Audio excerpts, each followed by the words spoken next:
бойы Тахауи Ахтан кім, өмірі, шығармашылығы, ол кісінің осы шығармашылығы күй аңыз әңгімесіне толығымен тоқталып өтті. Енді сабақтың тақырыбы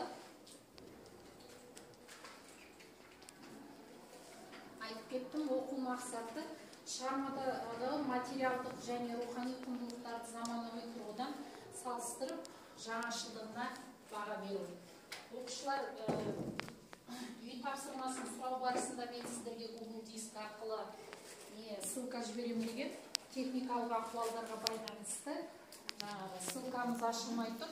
Сол ретінде дәстүрлі түрінде сұрақ-жауап арқылы, жабық сұрақтар арқылы үй тапсырмасын сұраймын. Үй тапсырмасына барлығына сіздерге 4 минут уақыт беріледі. Қараптеріңіздер. Айттым ғой, 4 минут уақыт беріледі. Нар үйдерген күйін ойнаған 4 минут. Бірінші, енді бұл миға шабуыл әдісі болды. Енді түртіп алу, қалыптастырушы бағалау бойынша түртіп алу әдісі арқылы өздеріңіз не істейсіздер? Бағалайсыздар. Қазақ әдебиетінің көрнекті өкілдерінің бірі Тахауи Ахтан 1923 жылы Ақтөбе облысы Шалқар ауданындағы Шетіғаз ауылында туған бар. Онда дұрыс болса бір деп жанына қойып отырасыздар. Орта мектепті тамамдаған соң 1440 жылдары Абай атындағы Қазақ мемлекеттік педагогикалық институтына түсті ме? Жоқ, айғайламаймыз. Өзіміз жауабы егерде дұрыс болса бір деп қоямыз. Түземейміз. Үшінші сұрақ. Филология факультетінің 2-ші курсында оқып жүргенде ел басына екі талай күн туғызған сұрапыл соғыс албыр арманшыл жастың намыстан оятып қан майданға өзі сұранып аттанды ма? Иә ма жоқ па? Жақсы. Шақабай 4-ші сұрақты оқыңызшы.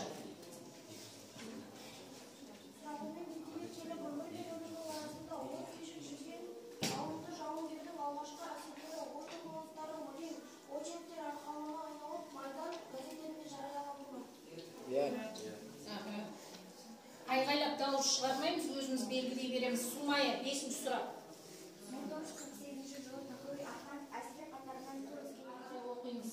Асылай.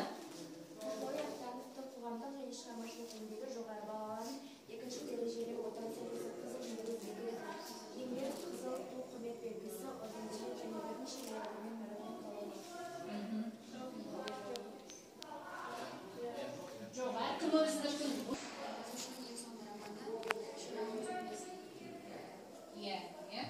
тоғызыншы кім? Әбілмансұр Абылай. 1960 жылы Дала сыры деген атпен шыққан повесін толықтырды. Өңдеп 1966 жылы Боран деген атпен роман етіп шығарды. Осы роман үшін Тахауи Ахтановқа 1966 жылы республикамыздың Абай атындағы мемлекеттік сыйлығы берілді. Жақсы, өте тамаша. Бұл үйге берілген тапсырма Тахауи Ахтановтың өмірі мен шығармашылығы туралы маған жинап топпен, ұжыммен жұмыс. Бірінші топ боласыздар сіздер, 2-ші топ және 3-ші топ. Енді бірінші тапсырма сіздерге Гроф әдісі бойынша естемес бейнесіне талдау жасайсыздар.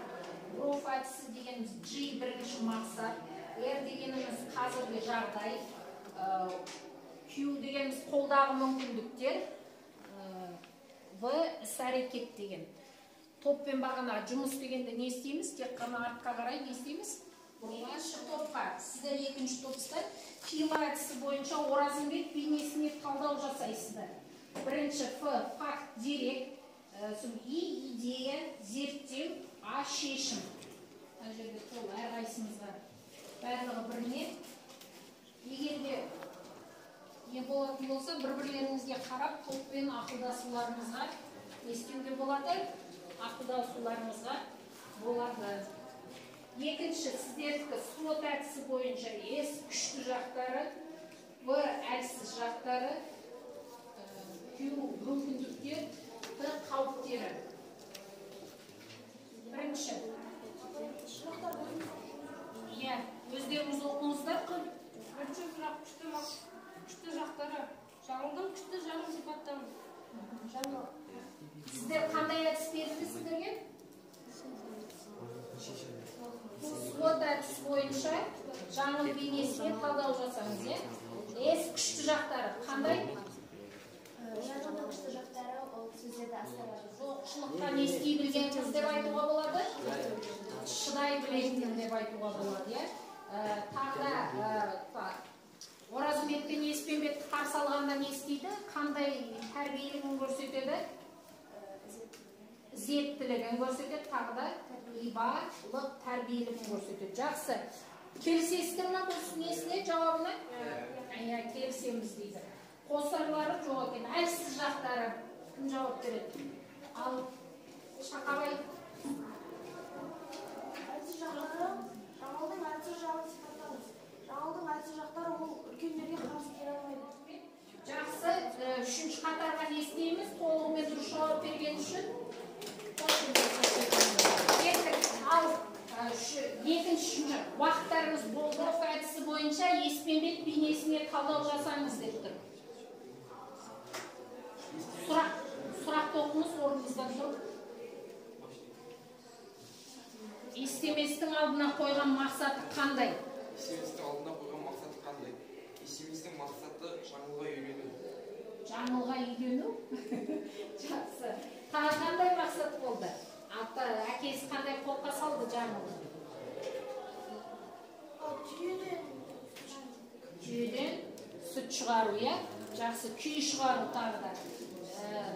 Қазіргі жағдай әдісі бойынша. Ситуациядан шығу үшін қандай амал жасады? Ақсақалдың ұсынысын қабылдады. Ақсақалдың ұсынысын қабылдады. Сонан кейін тағы қандай жағдай болды ең басында? Естемеспен Оразымбет келе жатқанда. Нарды көрді. Нарды көрді. Нарды көру үшін сол нардың артынан барып бір орын алып келеді деп артынан барды. Тағы да қандай жағдай болды? Басында қандай жағдай болды? Кім келіседі? Нардың ондай жағдайға не себептен тап болды? Ол нардың баласы Ботасы өлген туралы білді, бірден. Жақсы. Келесі үшіншіге қолдағы мүмкіндіктер. Қолдағы қандай мүмкіндікті пайдаланды? Қарияның айтқанын қабылдап, жақынға көзін тастады. Жақсы. Іс-әрекет.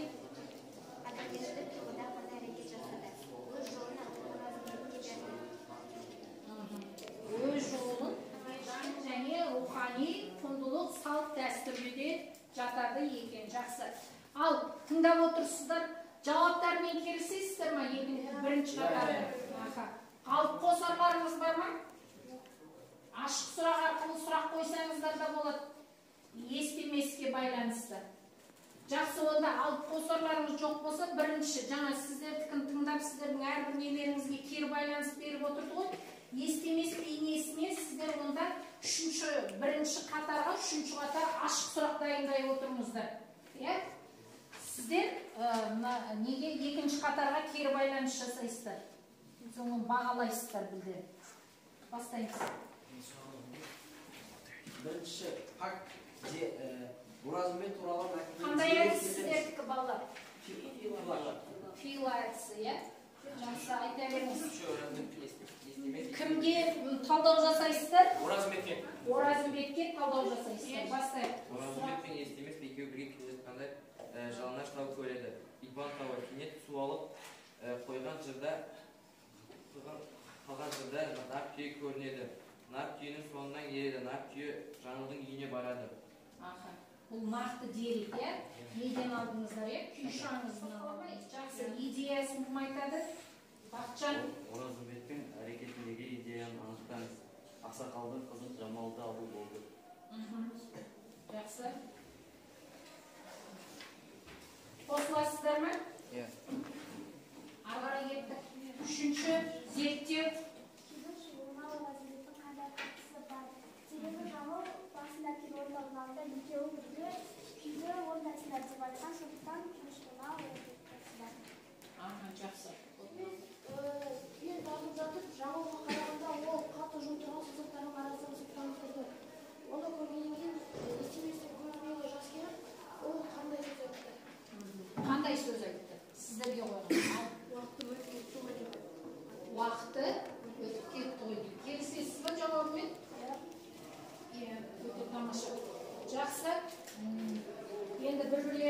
бағаларыңыздан келесі. Үш негеде слот әдісі бойынша, фила әдісі бойынша үш қатарға үш түрлі тапсырма берген. Барлықтарыңыздың жауаптарыңыз өз деңгейлеріңізбен естеріңізде жауап беріңіздер.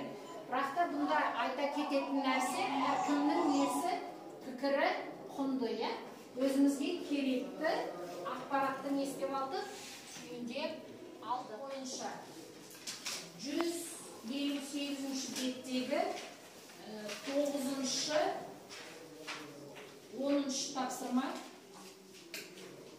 9-шы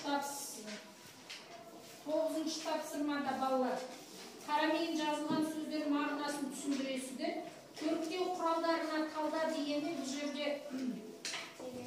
теңе, эпитет, троптың түрлерін айтасыздар, Содан 10-шы тапсырма, 9-шы тапсырма ауызша, 10-шы тапсырма жазбаша.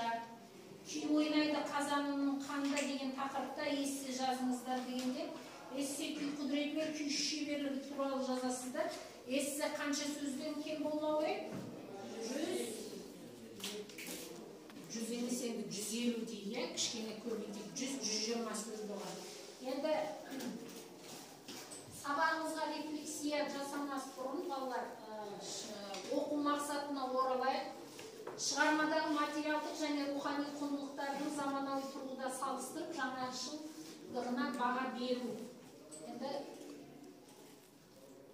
сіздер бір ауыз сөз әдісі арқылы сіздер оқушылар еркін микрофон әдісі арқылы жауап берсеңіздер болады. Бүгін сабақта қандай әдістерді қолдандық? Фила әдісі тағдай слот, жабық сұрақтар болды. Жабық сұрақ екен сіздерге түсінікті болды. Екен жабық сұрақ қысқа ғана жауап болады. Жоқ. Екінші әдісі қандай? Ашық сұрақтар болды, Бұл кім? Ол не? Қазақ тілінде білесіздер, кім деген сұрақ адамға ғана қойылады, не деген сұрақ басқа нәрселерге қойылады екен. Сонда қандай сұрақтар қолданылды ол жерде? Көбінесе сіздерге сұрақ қойған кезде. Толығымен төртеуде қандай сұрақ болды? Ашық сұрақ болды. Сол ашық сұрақтардың жауаптары бір-бір-ақ сөзбен жауаптары болды. Енді кейінгі әр топқа әр түрлі тапсырма бердік. 3 топқа 3 тапсырма. Фила, слот және сіздер қандай тәсілі болды? Соның қайсысы тиімді болды? Оқу мақсатына фила тиімді болды дейсіз. Не себептен?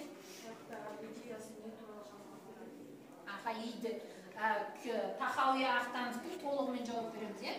Тахауия Ахтановтың күй аңызы әңгімесіндегі тақырыбымен фила әдісінде тақырыбымен идеясы толығымен қалай айтуға болады?